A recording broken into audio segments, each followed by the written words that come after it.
Play to Win the podcast, and I'm your boy Big Spade, aka you know what I'm saying, dollar sign pay. I'm sorry, it's earlier. We had a long night last night. Forgive us. But shout out to Nadia. She having a birthday this week, so she be back next week. But hey, I'm here kicking it with one of my brothers in this comedy game. Man, he make you laugh on Monday, kick your ass on Tuesday morning, then make you laugh on Wednesday again. My guy, Quentin. Thank you for having me. Yeah, man. Hey, how you say your last name, man? Rosenzweig. You heard it. So got that. So man, appreciate you for coming, man. Thank you for having me. How you been, man? Pretty good, pretty good. Staying busy, doing lots of shows, got lots of stuff in the work. Yeah. Got some big stuff coming. Yeah. You been busy, man. Oh You yeah. been busy, man. So like, if you don't mind, let's start there. How did you get into comedy? How did I get into comedy? Yeah. I've been interested in it for a long time.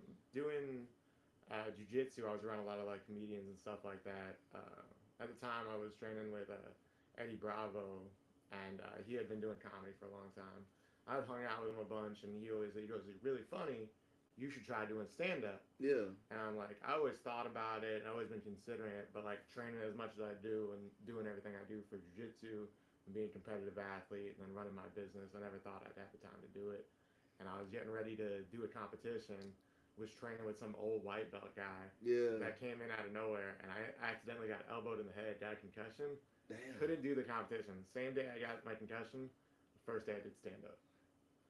I was like, oh, I'm not gonna be able to go compete. I need something else to get my adrenaline up. Okay. So So I instead was of just like, soaking, you went and did something. yeah, I was like, Okay. I can't go compete because my head's not right, but I can make people laugh. So I went and I did the White Whales open mic. They do it like once a month every Tuesday. Okay. And I went up, I did 2 minutes, made everyone laugh. And then Bill Cooper came up to me after and he goes, "You're really good." He goes, "You should keep doing this." Okay. And then I started going to one mic and then another mic, and before I knew it, I was going out like every night of the week. Yeah, man, that's dope, man. So like when you really like man, I could truly do this. It was after that first time, or like when you like it set in you like, nah, this is something I really want to do. I mean, I'm a firm believer that like I'll put in the work if it's necessary. Like, if I think I can do something, like, I have no problem going out and trying to do And something putting your every day. mind I'm to not it. scared to fail. And then, like, watching everyone else's work ethic, I came from work ethic of being a professional athlete. I put my time in every day. Gotcha. And a lot of people are going out, like, once a week, twice a month. And I was like, nah, player. I'm going out every day. I'm doing every show I can. I'm going to the white rooms. I'm going to the black rooms. I'm going to the hood. I'm going to the country. And he I'm be hitting there too. everywhere. And he good. Yeah, you'll see me And he at good. C&B. You'll see me at Totally Awesome Bar. You'll see me every different place. Yeah, man. So and that's good because I ain't gonna lie, you are welcome everywhere. You are very diverse, and like how you how you how you accomplish that and keep that going. I mean, I think the thing is you just gotta keep finding something new to push you forward. So for me, like I came to the space now where I'm promoting shows, which is something I never thought I would do, but it was something that was Stafford's on needed on the Tuesday. scene. Stafford's on Tuesday. Stafford's on Tuesday. We got our comedy open mic competition. We throw up money, prizes. The prizes keep increasing. They do. We just hopped on with another sponsor, Corleone's, the Italian restaurant Yeah. downtown. They're hopping on. They're going to be throwing on a gift card too. So if you're broke and you want to take some Perfecto. girls out to eat, come get funny, get some free money, and get some gift cards. We also got some smoke shop. They'll hook you up with some good smoke stuff. You might even get lucky. Might even get lucky. There's been a lot of titties at Stafford's on Tuesday. A lot of ass too. So, but all right, man. So, like, give me like five comedians that you feel like you look up to in this comedy thing. And this comedy thing, ooh. I mean, so my biggest inspiration, like, probably just growing up and growing up in the South, was Chappelle. Okay. Like, most prolific comedian in my Yeah, opinion. I'm a Getting to Chappelle see him fan. live is something special. If you ever Yeah. get a chance to, please go see him live. Gotcha. You'll never see anything like it. And then Mark Norman, I recently got to see him perform live at the Stand in New York, and that was amazing. Just how quick he was, how quick he hit his punches. It was like every 10 seconds he's making the room break down. Yeah. He just wears them down over time. So he was quite good. And then like growing up watching like George Carlin and stuff like that. I remember being in college in Atlanta and I'd be sitting in the library at Georgia Perimeter College because I didn't have a car at the time. It'd be me and all the Asian kids. I'd be sitting there with headphones in, just dying laughing. Okay. Let me tell you, I did not realize how funny George Carlin was until I started doing comedy this year. And then I went back and, like, cause I knew of him because I always been a fan of stand up, but like when I actually like sat down and watched him, I was like, Oh man, so bro, well this thought dude out. is what the hell?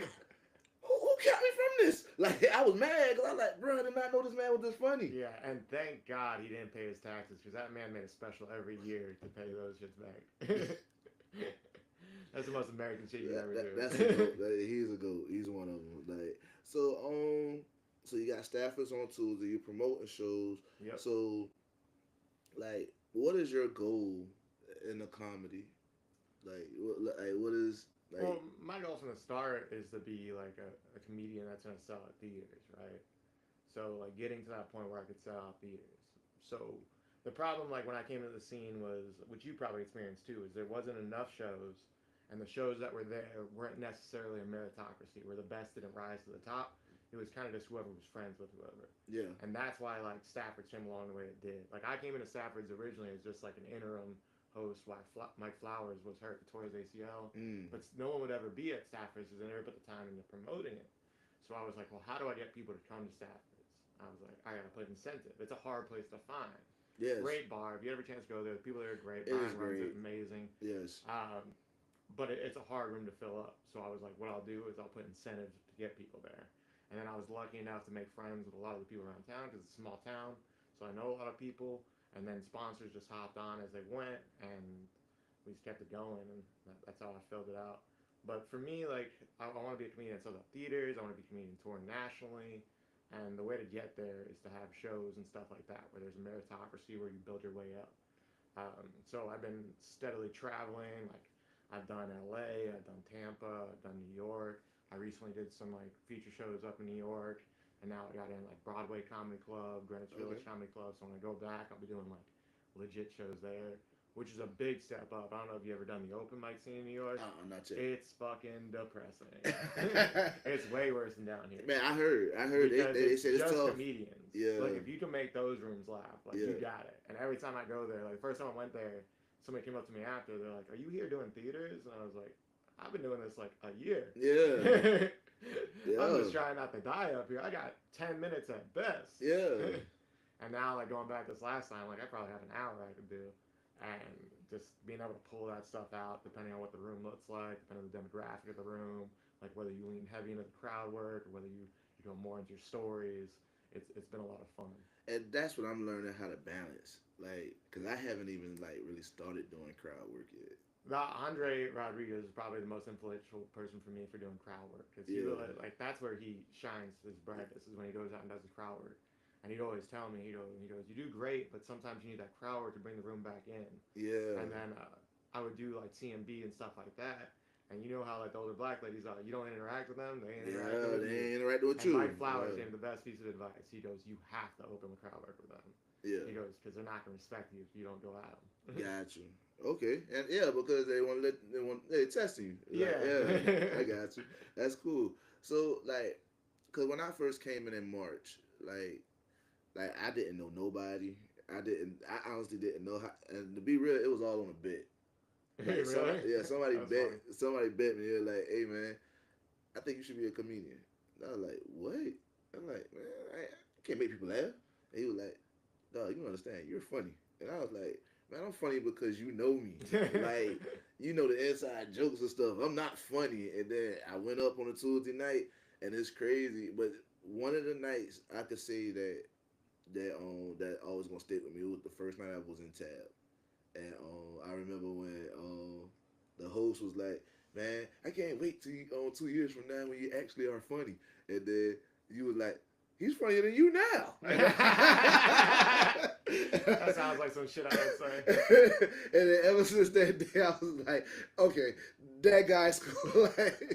So I want to say thank you and appreciate you for that, because when he said it, it brought me down a little bit, but I got the mental capacity to be like, all right, it is what it is. Like, I mean, sometimes you gotta check people like that. Sometimes people will be like, they're going to put you down because like they've been doing it for a long time Yeah, and then get where they wanted to go. So they'd be yeah, like, "Oh, you don't have to wait a long time."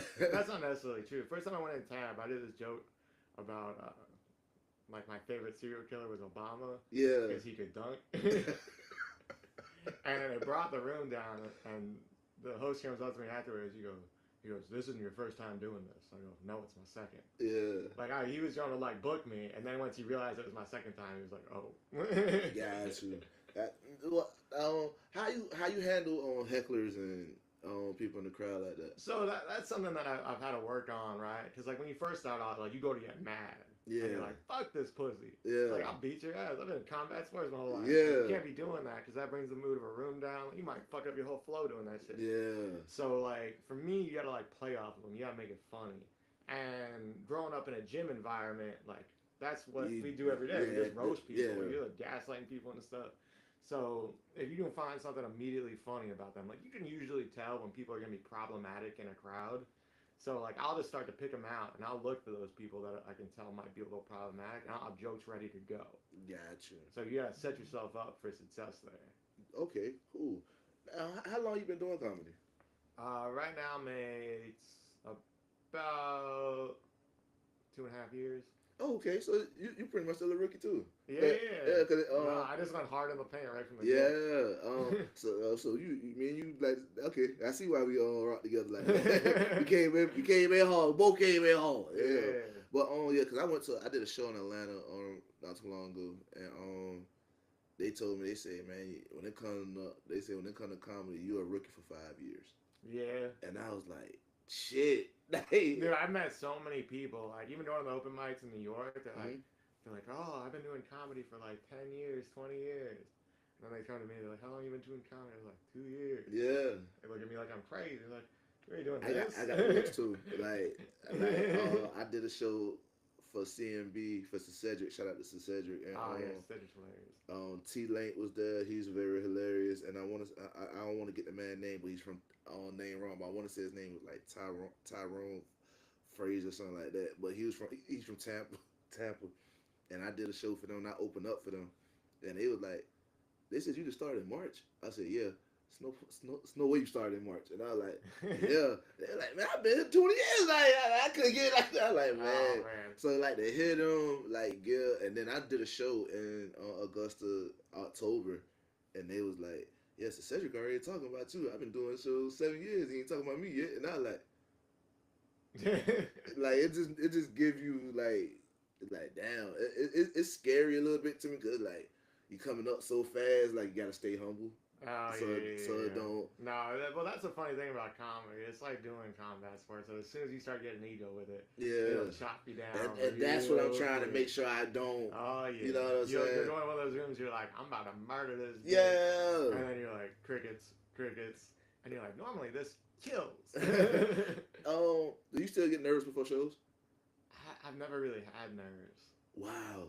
That's why I like doing like combat sports. Like I got the nickname Hitman because I was always joking before I go out. Okay. It's nothing for me just to walk out and do boom. But I've like it's still performing, right? It's performance and anything like that. So as far as like performance anxiety, it's never been something that really like messes with me too much. I got you. See, I'm gonna be honest with you.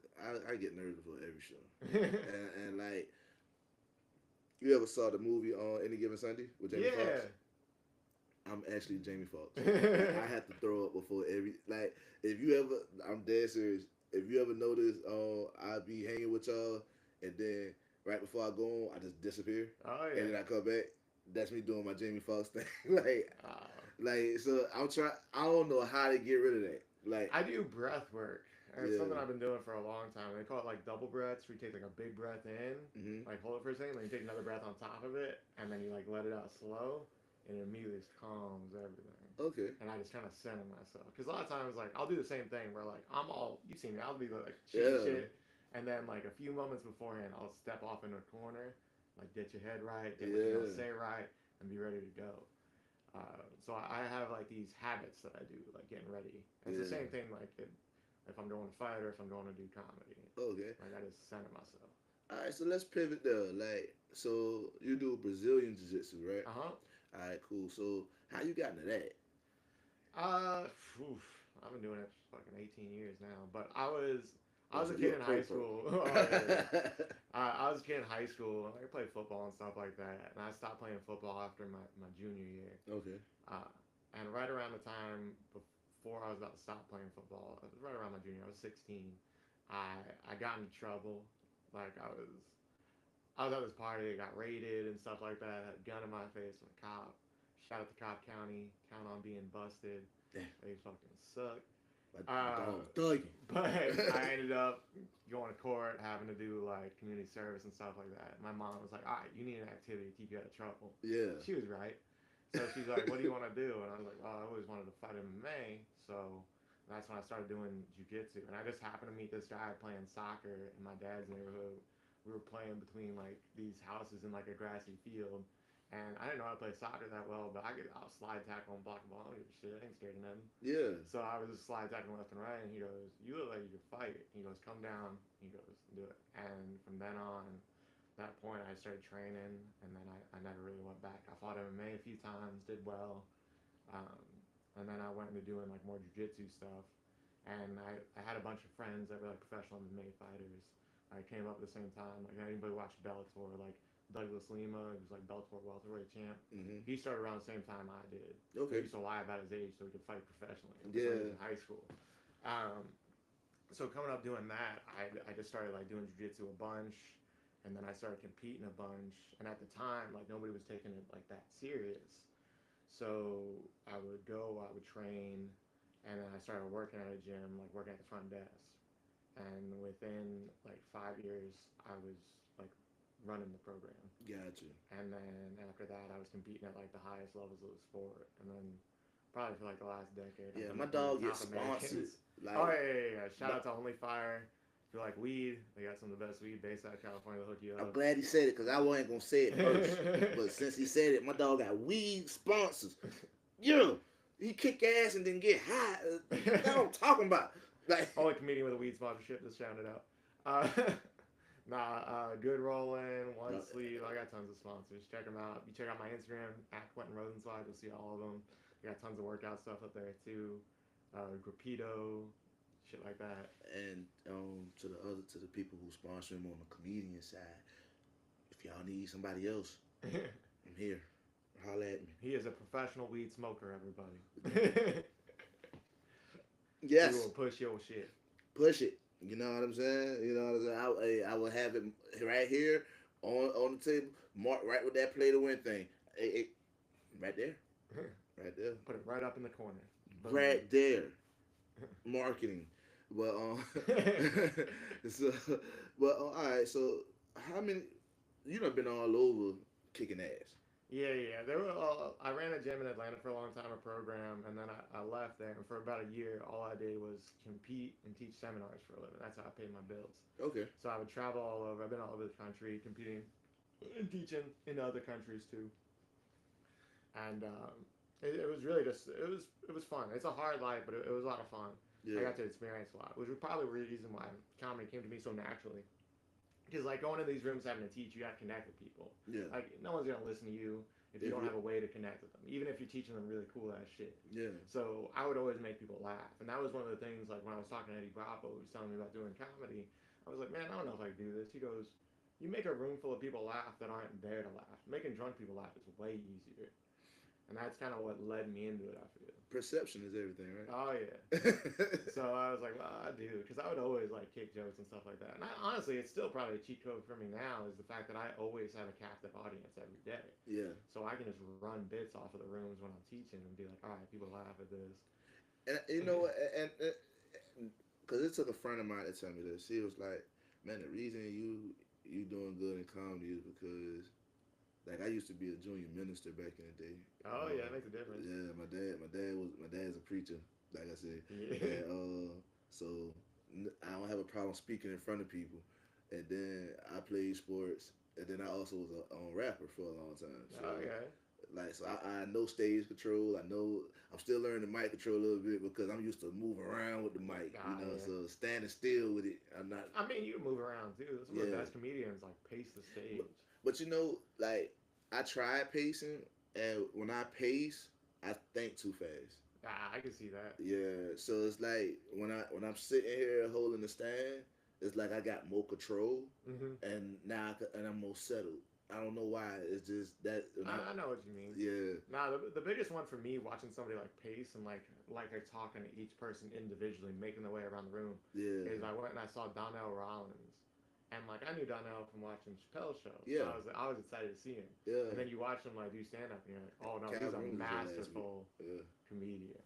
Like the way he interacts, it's like he's staring through you, like he's having a conversation with each individual person, yeah, so you're immediately pulled in. So I always try to do that. Like I'm not a great pacer, but I make sure I hit my eye contact through the room. and that's another thing I'm learning. Like I said, because I just started in March, but when I'm trying to get out of like when you get somebody that's interacting with you, like don't just stay on them. Realize you still No, got you a gotta pull whole everyone room. else in. Yeah, but it's like when you first learn it, it's like, oh, so you're laughing. Okay, cool. I'm just gonna work. Yeah. So, You do get greedy like that. You're like, yeah, all right, these are the good audience members. I yeah. realize you gotta pull everybody up. What's those fuckers? Yeah, so like I said, I'm learning, and because you, thanks to you, Andre, um, I have like plenty of people, Caleb, Peanut, M Joy, Karina, like Elma, like all the whole crew, man. Like I really appreciate y'all because all y'all really gave me game and knowledge, like. And then you know how me and you get down, like so as I walk in the spot, That's how it goes. yeah, man. So back to the jiu-jitsu thing, like so tell everybody like where they could come at and Oh yeah, yeah. So I own used to be 10 Planet Savannah. Now we're Hitman Academy. It's right on Bull Street, 1319 Bull Street. That's the Greek Orthodox Church. I run classes there. I've been doing jiu-jitsu now for 19 years. mm, Been probably one of the top Americans in my weight class for the last decade. I was catch wrestling world champ. I've won or competed in just about everything. I've faced all the best people in the world. you I've heard been them, competitive doing it. you heard them. Uh, so yeah, if you want to learn how to fight, you want to learn how to choke people, come see me. We'll take care of you. so so let me ask you this. So if you don't mind me asking, like growing up, like how did you grow up? Because like I'm gonna be honest with you, I'm gonna say this. Like when you don't know better, you only have the perception of what you have. Yeah, And yeah, like yeah. I always and like you're the first like Jewish person that's like I mean, I'm Jewish. Like my last name is Jewish, but yeah, I didn't grow up Jewish. I My got you. mom's Catholic, so like I got to see both sides of the spectrum there. Cool. But like we didn't grow up very religious and stuff. Like we did some of the holidays and stuff like Yeah. that. Like go to my grandparents' house and they would do Okay. like Passover, and I'd be like, "This is neat," Yeah. but So like you know, it's so not it's not something the like, yarmulke. no, I never did Okay, that got shit. you.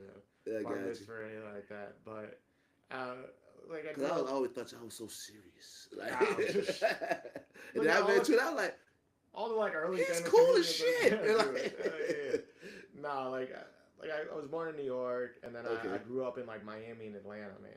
So like Wow. being in Miami is an entirely Yeah. different vibe. That- Like I yeah, didn't even yeah. know what like racism was until I moved to Atlanta, because Damn. it's not something you would Yeah, expect in Miami. yeah. It's a multicultural place. Yeah. Like the first language I ever spoke wasn't English. I spoke Spanish first because my babysitter in New York was Puerto Rican. Okay. Shout out to Puerto Ricans taking care of me my whole life. Andre, appreciate you, man. Oh, he's not even like the only one. My buddy David Figueroa, like he was like one of the first ones that was like, he goes, "You're pretty funny. You should think about doing comedy." And that was like when we were in college. Yeah. Yeah. So like growing up, like being in Miami when I was young, like you get this multicultural thing, and then you go to Atlanta and you start seeing like racism, and you're like, "Wait, this is a thing? Y'all are dumb enough to do this?" Yes. I thought this was like in the past. Like you read about in history books, and then you're like, "Wait, no." Y'all still do this. Oh, this is alive. And Oh, yeah. oh, okay, cool. Like they know. Like, but yeah, man, it's crazy. But you like, I never understood it. No. Like, And then like- being in Atlanta, like playing football and stuff. Like when I was a junior in high school. We were like, I went to Norcross High School. We were ranked 20th in the nation at one point. I was one of like 5 white dudes on that team. Okay. So growing up, all my friends were always black. Like, Yeah. my best friend growing up was Moncelio Moro, which Okay. is the blackest name you could ever have. Like I thought I had a black name, and I was like, God damn. Like, we're Your about to be name is friends. Quentin. Your name is Quentin. That's how I think about it. Oh yeah, no. Lauren Knight went on stage last night and goes, "You're a white boy with the blackest name." That's what's up, man. So, but like, how do you keep like your spirit? Because I'm gonna be honest with you, like, I only seen you like upset one time, and to be real, even when you was upset, you were still smiling. Like, Ah, like how you have fun do with it. it? How you do that? I Like, don't cause know. like I never see you down. And it's like you seeing you. Sometimes I come in like, I really ain't feel like coming in here tonight, but I want to be a comedian, so I gotta go. And then I see you be like, you know what? Let's go. Like, Oh man, I mean, well, first off, I love doing comedy. got you. Like it's one of those things that I truly love doing. Like when you find your purpose in life, you're like, oh, okay, this is cool. But like you see people working like desk jobs and shit like that, and I like honestly like it's an overused word, but like I feel blessed to be able to do it. Is what it Gotcha. is. So like the fact that I can do this and I have the opportunity to do this and pursue it fully, I'm just happy to be there and stuff like that, and happy to have another day. And like you have enough like near death experiences or have enough like people die in your life, you're like you learn to appreciate each day as it is. Gotcha. And that's what it is. I always try to be grateful for each day I have, and I try to make the most of it. Okay. That's how like, I wake up early, I work out, I do all my stuff. Like you see it on Instagram. I'm Yeah. always doing crazy Yeah. shit. I'm trying to get my bills together so I can go work out with you. You know what I'm saying? When your bills come first, once I get them together and get my credit straight, I'm going in here What's and that I'm Kevin Hart thing? The way my bank account work with the check in and yeah. saving. Don't worry about it. In the near future, he gonna teach me how to kick some ass. So just know it's coming. It's coming. So, but like, so back to the jiu-jitsu thing. Like, what is your goal for that? Like, are you trying to have like multiple gyms? Are you trying to I have train to like go to the MMA? Not no. true, but like train Yeah, I younger. mean that's whatever they want to do. At this point, like I'm at the point in my competitive career where I do it just because I like to do it. I've accomplished just about most everything I wanted to. Okay. Like there's a few titles I don't have, but even then, it's just a fucking piece of metal. It ain't a big deal. Yeah. Like for me, it's just I have fun doing it. So I Yeah. go out, I compete. If there's money on the line, cool. Like money in the sports don't been going up a ton lately. Like you've seen like $1 million prizes and stuff like that. Yeah. So that would be dope to compete for $1 million. But as far as like now, I just do it because it's something that gave me structure in my life. Show me a path how to be successful. Gotcha. Where I'm like, if I put work in, I will be successful. And that's probably what's made me good at comedy is because I knew that. I knew that like as long as you keep showing up, time It's out there okay. makes you better. Yeah. So for me, doing it now is just growing my school, getting my students better, uh, growing my affiliation, which is not even anything I really planned on. I just moved down here from Atlanta, and once I opened my gym, all these other gyms that were like out in the country didn't have anybody to really take care of them, Okay. like help them get better, grow their businesses. So they hopped on board with me, and it's been great. Shout out to my homies in Glenville, Patterson, Georgia. We're out in Statesboro too at Statesboro Karate, Richmond Hill Statesboro. Karate. Um, so I got people all over, and it's slowly growing and stuff like that. But for me, getting that business growing, having it successful, and then having it being something that can kind of take care of itself is cool. I like doing lots of business stuff. Like obviously, I'm doing promotions now, Hmm. which is not something I'd ever saw myself doing, but Yeah. it's something that the scene needed was more promotions. And, So and, and, and you got the right heart. You got the right heart for it. Like, you know what I'm saying? Because you actually want to see people succeed. You want well, to see because you people see come up. comedians getting paid like 20, $30 for shows, and you're like, well, that's bullshit. Because now Yeah. I know how much money you pull in from putting on a show. And I'm like, Yeah. oh, they're fucking you. That's what's happening there. Then you see those Yeah. shows where people don't pay you at all, and you're like, oh, these are just greedy motherfuckers. I don't need the money from comedy. Like, I'm pretty successful doing what I do. Like, I got a good business, and I got other like stuff that pays me. So like for me, like I'll do a show, and sometimes I won't take home any money. I give the money all to the comics. Yeah. But that's the way it should be. Like, if you're the comedian, you're the talent, you're the reason why the people are there. Putting on a show is easy as shit. Yeah. All I gotta do is go, maybe set up and stuff like that, and then promote it. Yeah, I got you. So, and the way I view it is eventually it'll come back long term. So the more people I see successful, the more the scene grows, the more it elevates everybody. It's a rising tides raise all ships kind of thing. And being here, like again, when I first started, I didn't see everybody put in the work like I was at first, and I understood why because there was a lot of people here that had been doing it for like 7, 8 years that were like disenchanted. Like I've seen tons of comedians come and go that were way more talented than me when I started, but because there wasn't an avenue for them to be successful here, they either had to move to Atlanta or they stopped. I fucking hated Atlanta. I love leaving Atlanta. Yeah. Like, no, no fucking hate on Atlanta. It just wasn't for me. Yeah. I like the small town vibe. I like walking into a place, like dapping somebody up. I love Like, I Atlanta. love when they know me. I love Atlanta. I got people in Atlanta, but I don't live in Atlanta. No, traffic's Yeah, terrible. yeah. Like I do my 3 days, come on Yeah. back, and I'll be back probably like in a week or two. Like I can't live in Atlanta. Can't do it. I look at Atlanta the same way I look at like New York. Like it's a lot of fun for a little while. Yeah, It's really cool doing shows there because there's lots of people. But it's not a place you want to like live every day. It drains your energy. being yes, around that many people. yes. But the one thing I will say about Atlanta, like the work ethic in Atlanta is eye opening. The way people work together in Atlanta, like if people was to do that here, I mean, well, that's the goal, right? Is to try to get that to be a thing. yeah, The problem is here for the longest time, because of the way it was structured, people would just fall into roles where they were running stuff. They weren't necessarily the most talented people to run it. It was just the only people willing to, because the payoff wasn't good enough. Because it was a small scene. But if you grow the scene, and the city itself is growing, like just in the time I've the city been here, growing as hell. it's been like expanding exponentially, which was part of the reason I moved here. Is because I saw that. I knew they were dredging the river. I knew they were bringing cruise ships up here. I knew it was a town that was going to grow, and I didn't predict COVID, and COVID just made it grow like exponentially quicker. So it's a city on the rise kind of thing, which is like it felt like the perfect place to like start it all. And like, all right. And honestly, we're kind of spoiled here because you go to mics in a lot of other cities, they give you like 3, 5 minutes, no one's there. Like here, we have audiences at open mics. You'll get like 7 to 10 minutes sometimes. He's Like, not lying because I quickly went from 5, 9. Sometimes I did 22 minutes one night. Oh yeah. So No, I had a few instances where like I got thrown up to host very early on because I was willing to do it. Where like you're like, oh, the comedians are running late. I need to kill time. And then you're like, oh, I've been up here for 45 minutes. Yeah. I had that happen one night when I was doing like a Poor Larry set. Yeah. Where I had like a list full of comedians that Eric had given me, and it wasn't really like set up or anything like that. And they were running between the two mics because it was the same night as Totally Awesome Ball. Okay. So I was like had a period of time where there's a room full of people. They're there to see comedy, but you gotta wait for the rest of the comedians to come over from the other show.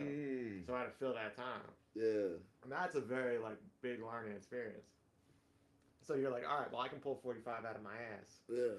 Was it a great 45? Did I Gotcha. make people laugh? Yes. Cool. That's a place to start. Gotcha. So how does you feel about the comedy scene in Savannah, and what do you feel it needs to improve and progress forward? I mean, what we need is we need people to break through. Once you have like one or I kind of saw the same thing with jiu-jitsu where like when I was in Atlanta I was like one of the first like jiu-jitsu athletes to really break through to like mainstream, and then like more followed afterwards. So if we Somebody's have got to keep the here, door open. yeah, as soon as somebody kicks the door open here, everyone else will start to come through. Gotcha. Like it's happening in Atlanta. Like you got your guys like Nick Murphy and Pierre and Derek like blowing up the scene there. Like if you haven't seen Nick Murphy yet, good God, that Nick dude's Murphy. good. Okay, I got it. Oh my goodness. Yeah. Check him out. He just dropped a special on YouTube.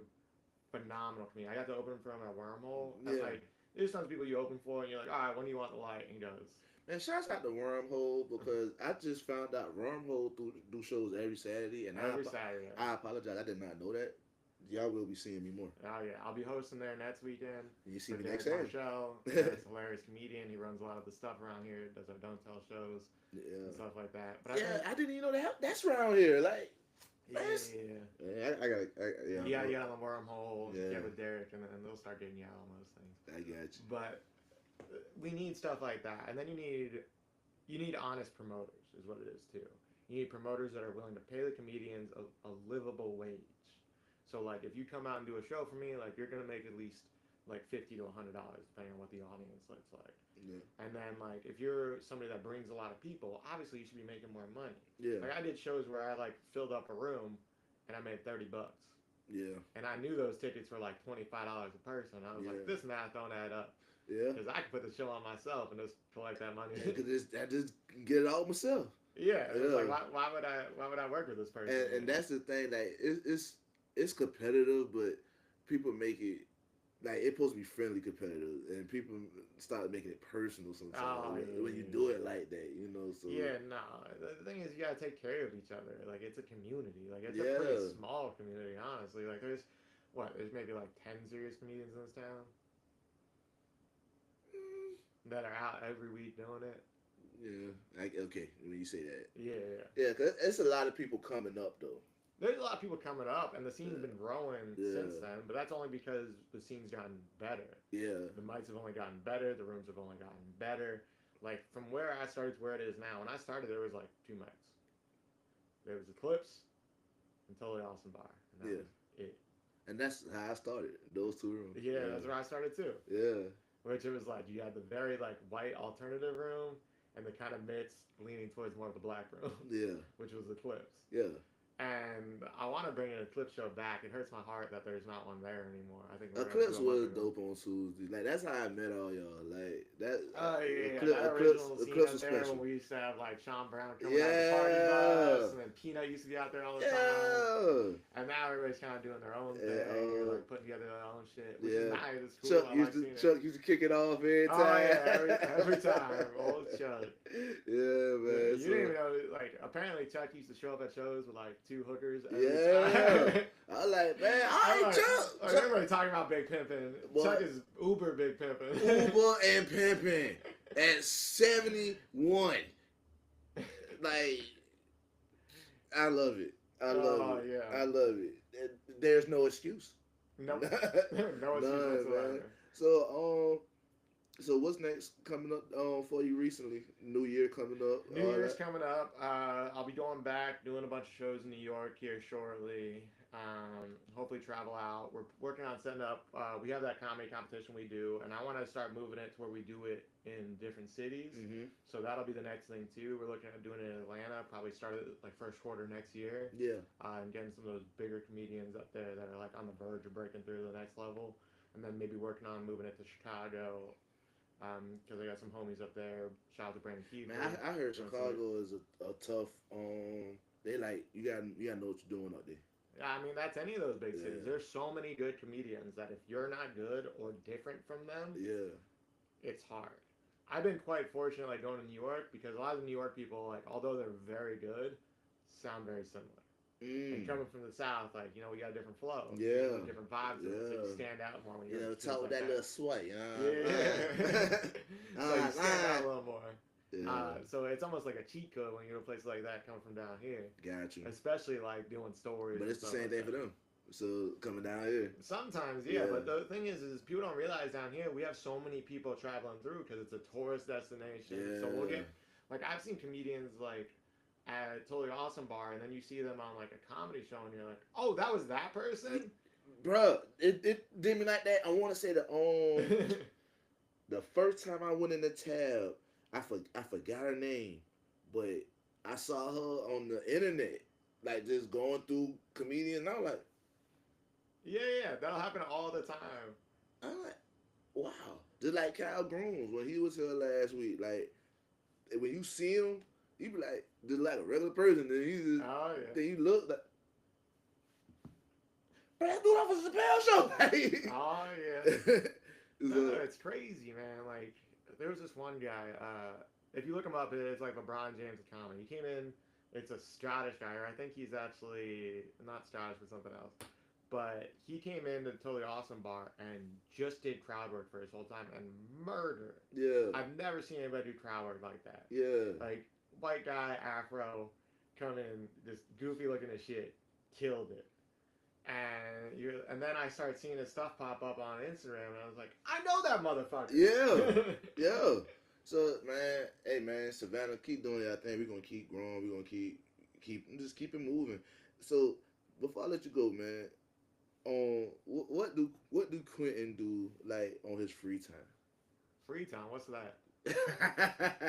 I don't really give myself a lot of free time, man. I'm always working towards something.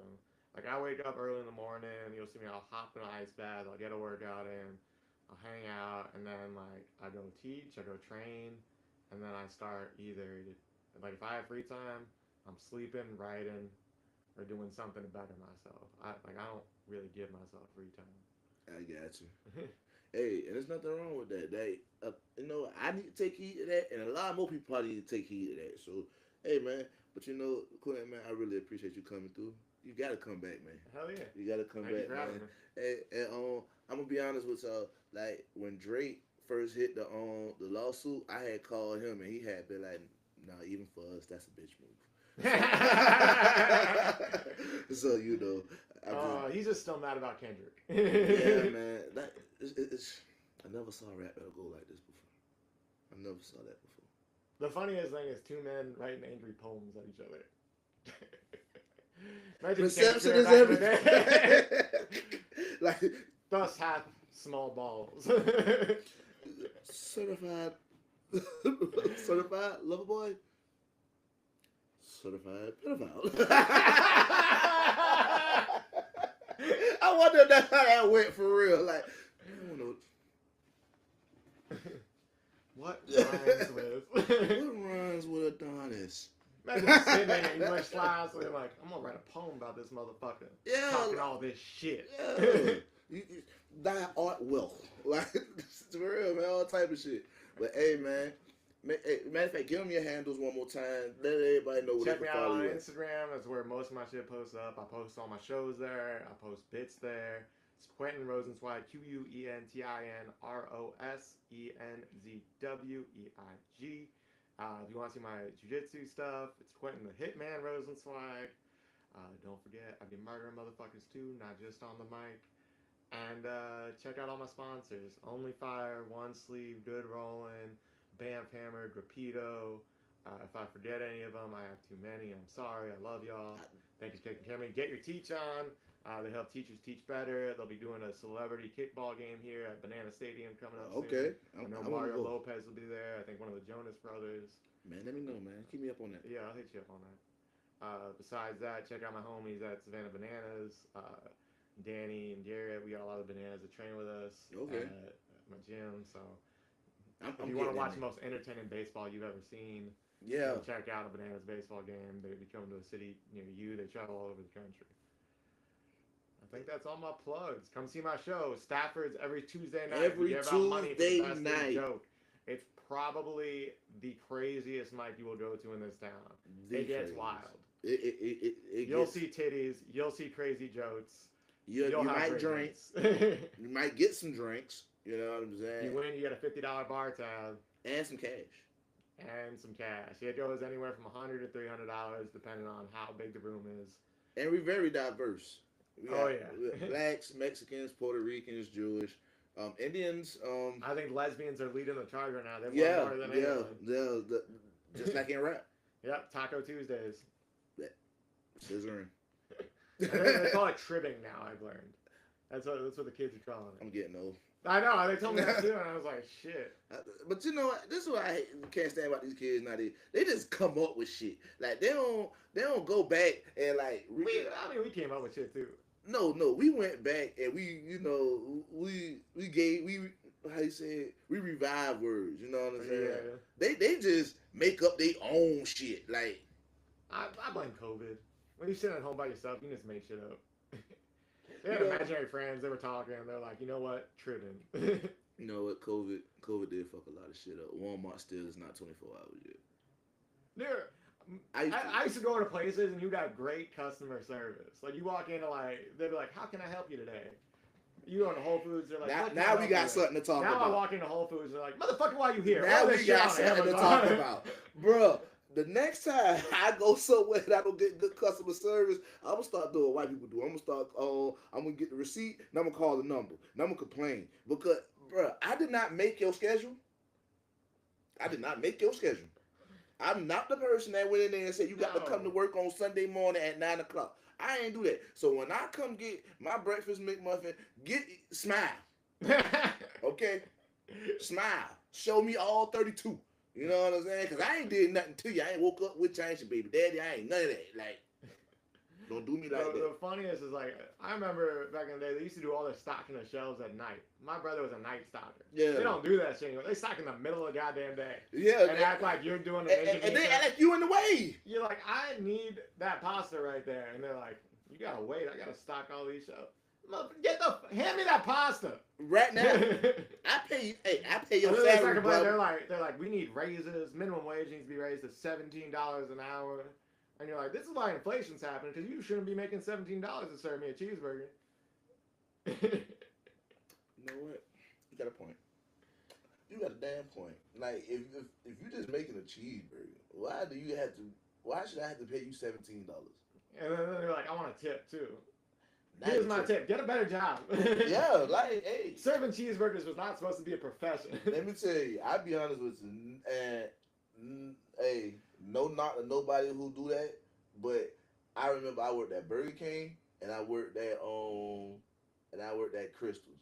After Crystals, I was done. I said, and that was me at 17, and I was like, I would never. Oh yeah, those are jobs that are supposed to motivate you. Yeah, I'm like, I would. Life. You're like, this is a shitty job that pays nothing.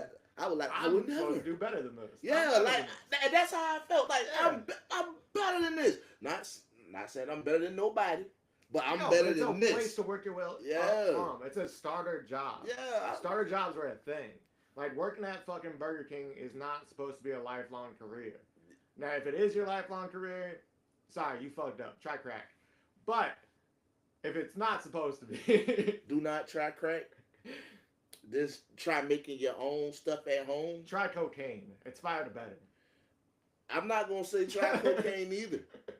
I'm gonna say go in your kitchen, go through your seasoning, go through your cabinet, go through your freezer. Find something you can make and serve the people. You know what I'm saying? One thing I learned, Terry Crews said this. He said the more people you serve, the more money you make. It's true. So, I'm trying to make a million people laugh. Yeah. You gotta hit him with a Ric Flair. Woo! Woo, baby! You know what I'm saying? That my mom hit me in my mouth one time because I told people she was stealing. And she hit me and she hit my mouth. And, Ric Flair, he used to hit people and go woo, but, I said woo. Like, he was looking at me and she was like, the Lord got into him early. You know what I'm saying? Nah, she hit you with the spirit of Ric Flair. The spirit. Like, no, the whole four horsemen. All four of them came. You're like, God damn, R. Anderson. What are you talking about? Said vicious. Peace be upon him. Hey man, it was fun, man. I appreciate you, man. You gotta come back, bro. Oh yeah, for sure. Hey, matter of fact, I'm gonna come to the gym and do a show. Come do it. We got the space. We got the good sound quality in there. I got good lighting. Yeah. Hey, guess what? Y'all gonna? You know what? Hey, Andre, I'm gonna do the bath too.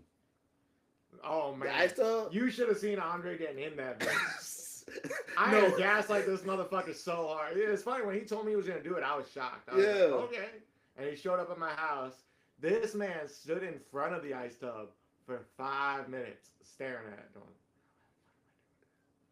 and then he steps his feet in, stands there up to like his like thigh. Yeah. And he goes, I'm in. And I'm like, motherfucker, you ain't in. You halfway in. Took him 10 minutes to drop. And like, well, throughout that 10 minutes, he's having a full-on breakdown of like, I'm getting out. Like, you ain't getting out. I was like, drop down. How long you had to be in there? Well, I told him let's do 5 minutes. Okay. But I was like, I'm not starting the timer until you drop down into that bitch. It took him 10 minutes to drop down. He did the 5 minutes. I'll give it to him. The way he looked when he got out and y'all post that video. Oh, no. That was after I'd already been in the tub for 10 minutes. I did it at the end of my session. He'd already been out for a minute. Oh, so he done came back to life and everything. Oh, yeah. Hey, he was looking like this. He was like, you ever seen a cat get sprayed by a hose? Yes. That's what he looked like. A cat got sprayed by a hose. It was like... Oh, my God. Like, he was contemplating life. He was contemplating our friendship. He was contemplating relationships. He's like, I knew I shouldn't have let that hoe blow me in 5th grade. Oh, damn. His whole life flashed. Yeah, he was letting secrets go. It was like I waterboarded him. Oh, my God. I can't believe an ice bath is true serum now. Right. That's cool. I mean, I get it, though. The first time I did it, like, I had to gaslight myself. I fucking hate being cold. That's why I moved further south. I moved as far south as I could go without hitting Florida, man. I was like, I draw the line at fucking alligators on meth. I was like, I'm gonna stop in Savannah because it's nice and warm. The alligators And then be like kinda every time I weird. get in that ice bath, I gotta talk shit to myself. I'm like, you're a pussy, you're a bitch. Like, I bet you won't do it, pussy. This And is then I hop in this there. is the thing. I love being. I don't like being cold until it's nighttime. Like I can't go to bed unless it's cold. Like Oh no, if I I like feel going hard. one degrees of heat, it's an issue. Oh no, I'm the opposite, man. I keep my house at like 76. Man, but I'm talking about it's 30 degrees outside. I got the L on 80. I got the L on 80. Oh yeah. Yeah. I fuck with that shit. Hey man, but this has been a great show, man. I appreciate you. You gotta come back. Hey, make sure you follow us, man. Play to win. Nadia will be back next week. She was doing ball shit. She had it. Hey, it was her birthday. Shout out to all the Sagittarius. Shout out to my dog VP too, man. His birthday was Friday the 13th. Man, hey, Aquarius coming though. Aquarius season coming. And y'all already know when we get the Aquarius, and that's y'all ass. So, hey man, but make sure y'all follow me. Play to win the podcast on IG. The Real Big Spade. We out, man. See y'all next week. Oh, that was fun. Yeah, man. Appreciate it, man. Ah. Yeah, that was